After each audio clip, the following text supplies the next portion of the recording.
39번째 시간입니다. 오늘은 마지막 아담에 속한 자는 사탄이 손댈 수 없는 자입니다로 39번째 영상을 시작하겠습니다. 우리는 지난 시간에 고린도전서 15장 35절을 통해서 예수께서 마지막 아담으로 오셨음과 그 의미에 대해서 배웠습니다.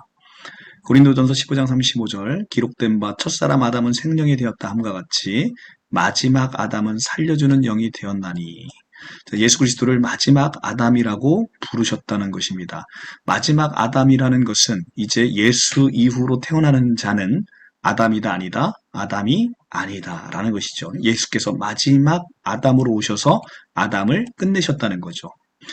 이것이 얼마나 이제 중요한 이야기이냐면, 아담으로 오셔서 마지막 아담이 되어셨다는 것은 아담으로부터 내려오는 원죄를 끝내셨다는 것이거든요. 그러니까 우리는 더 이상 원죄의 고통에서 벗어날 수 있게 되었다라는 것입니다. 이제 성경은 예수께서 마지막 아담으로 오심으로 아담으로부터 내려오는 저주를 끝내시고 새로운 부류의 사람을 창조하시고 있다는 것이죠. 그것이 바로 둘째 사람입니다. 이 둘째 사람은 하나님께서 우리를 낳으심으로 이 둘째 사람이 만들어지는 것입니다. 자, 그런데 이 둘째 사람, 이것이 이제 참 놀라운 복음 중에 하나인데요.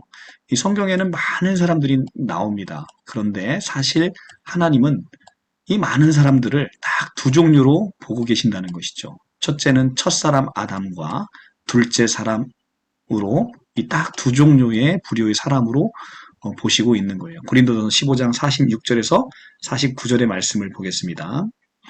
그러나 먼저는 신령한 사람이요, 신령한 사람이 아니요, 신입니다. 신령한 사람이 아니요, 육의 사람이요, 그 다음에 신령한 사람이라. 자, 먼저는 신령한 사람이 아니고 육의 사람이 먼저이고 그 다음은 신령한 사람이랍니다. 그렇죠? 육에 속한 사람은 첫사람 아담, 그 다음에 신령한 사람은 마지막 아담 이후에 둘째 사람을 얘기하는 것입니다.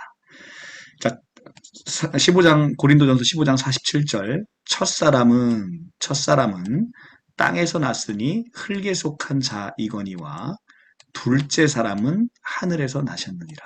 자, 성경은 뭐라고 얘기하고 있습니까? 지금 첫사람 아담과 둘째 사람을 이야기하고 있어요. 둘째 사람은 누구를 가리키겠습니까? 바로 예수 그리스도를 가리키고 있는 거죠. 첫사람 아담과 둘째 사람 예수 그리스도. 성경은 딱 두 사람만 보고 있다는 거예요. 이 사이에 얼마나 많은 사람들이 있었습니까? 그죠? 정말로 많은 사람들이 있었습니다. 그런데 성경은 첫사람 아담과 둘째 사람 예수 그리스도를 둘째 사람이라 불렀다는 것은 성경에 하나님께서 첫사람으로 한 부류, 둘째 사람인 예수 그리스도에 속한 자로 한 부류, 이 두 부류로 보고 계신다는 것이죠. 이것이 우리에게는 복음이라는 것입니다. 왜 그렇겠습니까? 보시면 무릇 흙에 속한 자들은 저 흙에 속한 자와 같고, 자, 첫사람 아담은 흙에 속한 자라고 했지요. 그러니까 첫사람에 있는 자는 흙에 속한 자들인데 이 흙에 속해 있는 자들은 저 흙에 속한 자와 같고, 무릇 하늘에 속한 자들은 저 하늘에 속한 자와 같다. 자, 첫사람 아담에게 속한 자는 흙에 속한 자이고 그들은 이 첫사람 아담 안에 있는 창세기 3장 안에 있는 저주 안에 들어있다는 거예요. 그리고 하늘에 속한 예수 그리스도 안에 속한 자는 예수 그리스도 안에 있는 축복이 그 안에 있다는 것이고요. 자, 그래서 우리가 흙에 속한 자의 형상을 입은 것 같이 또한 하늘에 속한 이의 형상을 입으리라. 자, 우리가 흙에 속한 자이면 흙에 속한 자의 형상을 입게 되는 거예요. 그리고 하늘에 속한 자이면 하늘에 속한 자의 형상을 입게 되는 것이 이것이 성경의 이치입니다. 그래서 이 고린도전서의 말씀에 비춰보면 우리는 첫사람 아담 안에 있게 되면 육의 사람이요 땅에서 났으니 흙에 속한 자이라는 것입니다. 그리고 이 흙에 속한 자라는 것의 의미에 대해서는, 자, 첫사람이면 육의 사람이고 땅에서 났으니 흙에 속한 자인데 이 흙에 속한 자라는 것에 엄청난 영적인 의미가 담겨 있다는 겁니다. 그것은 바로 뱀의 밥이 되어 있다는 거예요. 창세기 3장 14절입니다.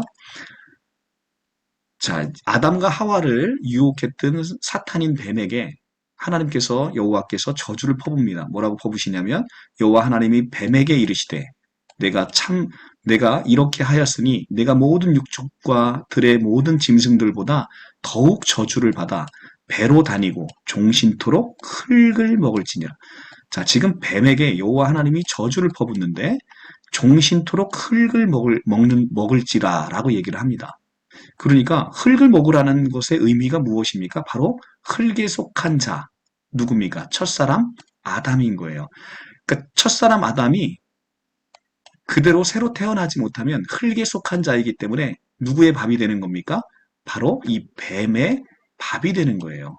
그러니까 여호와 하나님께서 뱀에게 이르시되 종신토록 흙을 먹으라. 흙이 누굽니까? 첫사람 아담 안에 속한 자들인 것이죠. 그래서 바로 이것은 첫사람 아담 안에 있는 자들에겐 저주이지만 바로 이렇게 우리에게는 복음이 여기 있다는 것입니다. 뱀에게 허락한 밥은 어디에 한정되어 있습니까? 바로 흙에 한정되어 있습니다. 흙에 한정되어 있다는 건 뭡니까? 바로 흙에 속한 자들, 아담 아래 있는 자들에게 한정되어 있다는 거예요. 그러니까 흙에 속하지 아니하고 하늘에 속한 자, 즉 신령한 자인 우리에게 있어서는 뱀은 감히 범접할 수 없는 영역을 하나님께서 만들어 놓으셨다는 겁니다. 이것이 엄청난 복음인 것이죠. 우리는 이제 흙에 있는 자에서 아들의 사랑의 나라로 옮겨져서 하늘에 속한 자라는 거예요. 골로새서 1장 13절 그죠? 그 아들 안에서 우리는 흑암의 권세에서 아들의 사랑의 나라로 옮겨졌느니라 라고 말씀하시는 게 바로 그 이야기입니다. 이것이 바로 마지막 아담으로부터 새로 태어나 하나님의 자녀가 돼서 하늘에 속한 자의 축복인 것입니다. 감히 사탄이 우리를 범접하지 못하는 축복.